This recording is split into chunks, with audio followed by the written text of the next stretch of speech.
कार्य के लिए, तो माता पार्वती जी ने रोक लिया। शंकर जी को रोककर पार्वती जी हाथ जोड़कर एक विनय करें, एक निवेदन किया।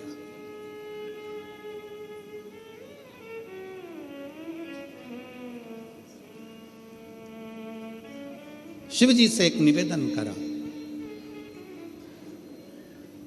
मान लो कोई व्यक्ति, कोई मानव, कोई मनुष्य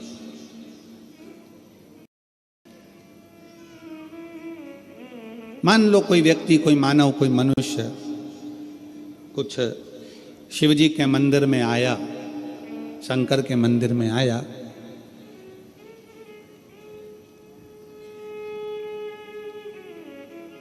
और वो आपके मंदिर में आकर कुछ भी लेकर नहीं आया। मान लो शिवालय आया, ना पानी लाया, ना पुष्प लाया, ना बेलपत्री लाया, ना जल लाया, ना दूध लाया, ना दही लाया, ना अक्षत लाया, बस शंकर के मंदिर में आ गया। उसने कुछ नहीं दिया, कुछ भी नहीं दिया। क्या शिव उसकी झोली खुशियों से भरते हैं? क्या शंकर उसकी खुशियां उसे प्रदान करते हैं? शिव महापुराण कहती है, शंकर का चरित्र कहता है, शिव तत्व कहता है, काशी की पवित्र धरा की यह कथा कहती है। शंकर कहते हैं पार्वती से, कोई शिव भक्त मेरे मंदिर में आया, कुछ भी लेकर नहीं आया, ना जल लाया, ना दूध लाया, ना बेलपत्र लाया, ना फूल लाया, ना पंखड़ी लाया, ना धन लाया, ना दौलत लाया। पार्वती वो मेरे पास आ गया, उसने अपना कीमती समय निकाल कर मुझे दान दिया है समय का, इसलिए उसके भी अंतिम समय में मैं उसको समय का दान दे दूं। उसके अंतिम समय में समय का दान देता हूं। और जीवन में चाहिए क्या? समय तो चाहिए, चाहिए क्या?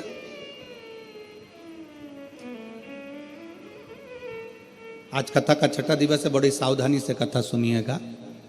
टाटा और बाय बाय के चक्कर में कथा ना रह जाए तुम्हारी, इसका ध्यान रखिएगा। ये टीवी में फोटो तो तुम्हारा आ जाएगा, पर वहां भी फोटो आना जरूरी है। इसीलिए निवेदन है, टाटा बाय बाय के चक्कर में कथा को बाय बाय मत कर देना। बहुत ध्यान रखकर सुनना, बहुत ध्यान। ये कैमरे वाले तो चलाते ही उड़ने वाला कैमरा इसलिए है कि तुम्हारा ध्यान कथा में से भटक जाए, क्योंकि शंकर भगवान को नहीं तो तुम अच्छे से मन लगा के सुनोगे तो शिव जी को भी मन लगा के देना पड़ेगा ना, तो थोड़ा सावधानी रखिए। तुम्हारे पास में दौलत बहुत सारी है, धन बहुत सारा है, खूब सारी अलमारियां भरी पड़ी है कपड़े से, जेवर से, सोना चांदी हीरा पन्ना सब है, पैसा भी खूब है, फैक्ट्री भी खूब है, दुकान भी खूब है, खूब पैसा है।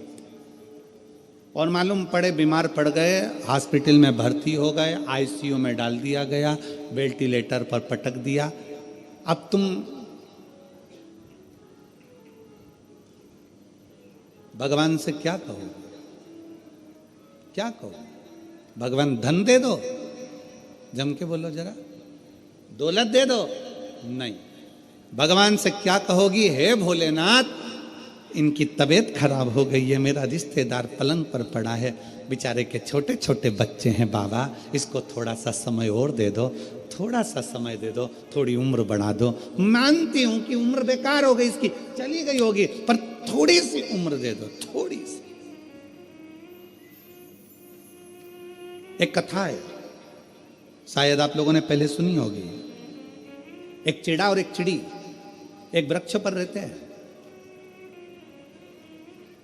बहुत दूर उड़कर नहीं जाते, वहीं पर खाते वहीं पर रहते हैं। एक बुढ़िया, ये प्राचीन कथा है, एक बुढ़िया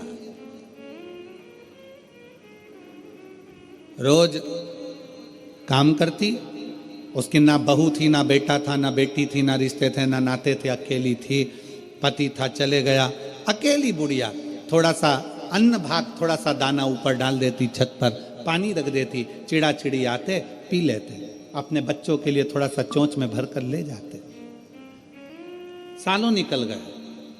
कुछ साल बाद बूढ़ी अम्मा बीमार पड़ गई, शिथिल शिथिल। चिड़ा चिड़ी ने देखा कि ये बूढ़ी अम्मा शंकर भगवान की भक्ति करती थी, शिवालय जाती थी, शंकर जी को एक लोटा जल चढ़ाती थी, शिव आराधना करती थी, शंकर की भक्ति करती थी। चिड़ा चिड़ी रोज देखते थे कि ये घर से पानी लेकर जाती है, घर से जल लेकर जाती है। बूढ़ी अम्मा बीमार पड़ गई, पड़ी थी। धीरे धीरे धीरे धीरे धीरे धीरे चिड़ा चिड़ी को लगा पानी नहीं मिल रहा, अन्न नहीं मिल रहा, दाने नहीं मिल रहा है, भूखे रह रहे हैं, बच्चे भी भूखे, कहाँ जाएंगे अपने बच्चों को लेकर। आखिर बूढ़ी अम्मा गई कहाँ? 5 दिन के बाद बूढ़ी अम्मा घर के अंदर अपने प्राणों को त्याग दी। उसके शरीर पर कीड़े पड़ने लगे, मक्खियां भिनकने लगी, क्योंकि मरे हुए 4 दिन हो चुके थे। बूढ़ी अम्मा को मरे 4 दिन हो गए थे, मक्खियां भिनक रही थी। चिड़ी ने चिड़े से कहा एक बार अंदर चलकर देखते हैं, खिड़की में से झांक कर कि बुढ़िया गई कहाँ, बूढ़ी माँ गई कहाँ। चिड़िया ने अंदर झांक कर देखा तो शरीर पड़ा था। चिड़ा से कहा अम्मा तो यही है, फिर दाना क्यों नहीं देती है। चिड़ा ने देखा कि उसके पास मक्खियां ही मक्खियां भिनक रही है, कीड़े हो रहे हैं, इसकी शरीर सड़ रहा है। चिड़ा ने चिड़िया से कहा ये बूढ़ी माँ तो मर चुकी है, मर गई। बूढ़ी माँ मर गई? हाँ, ये मर चुकी और लगता है मरे हुए भी दिन हो गए। अब हमको दाना कौन देगा? चिड़ा चिड़ी ने विचार करा, बूढ़ी माँ चली गई, अब करें तो करें क्या। एक काम करते हैं, बूढ़ी माँ रोज इस दिशा में जाती थी पानी लेकर, अपन भी अपनी चोंच में पानी भरते हैं, उसी दिशा में चलते हैं। चोंच में पानी भरकर चिड़ा चिड़ी चले और जाकर देखा कि एक पेड़ के नीचे एक शंकर का शिवलिंग था। यहाँ पर बुढ़िया आती थी, उसने भी अपनी चोंच में से पानी शंकर के ऊपर टपका दिया। चिड़ी ने पानी टपकाया, चिड़ा ने टपकाया। रोज वही कर्म करते। चिड़ा चिड़ी पानी को अपनी चोंच में भरकर भगवान शंकर पर देते। आज चिड़ा चिड़ी की आंख में जल भर गया कि बुढ़िया का क्या होगा। एक चिड़ा चिड़ी अपने एक पांव पर खड़े हो गए, वृक्ष के तने पर शिव नाम का स्मरण करने लगे। भगवान शंकर को वहां प्रकट होना पड़ा। शिव जी प्रकट होकर बोले तुम्हें क्या चाहिए मांगो, क्या दिया जाए तुमको। चिड़ा चिड़ी ने कहा अगर आप हमको कुछ देना चाहते हो तो बस इतना दे दो कि वो बुढ़िया जो मर गई है उसको जीवित दे कर दो। जीवित क्यों?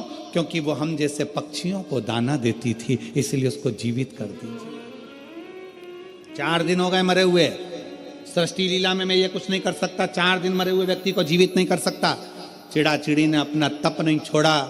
आखिरी में शंकर भगवान को 4 दिन पहले मरी हुई बुढ़िया को जीवित करना ही पड़ा।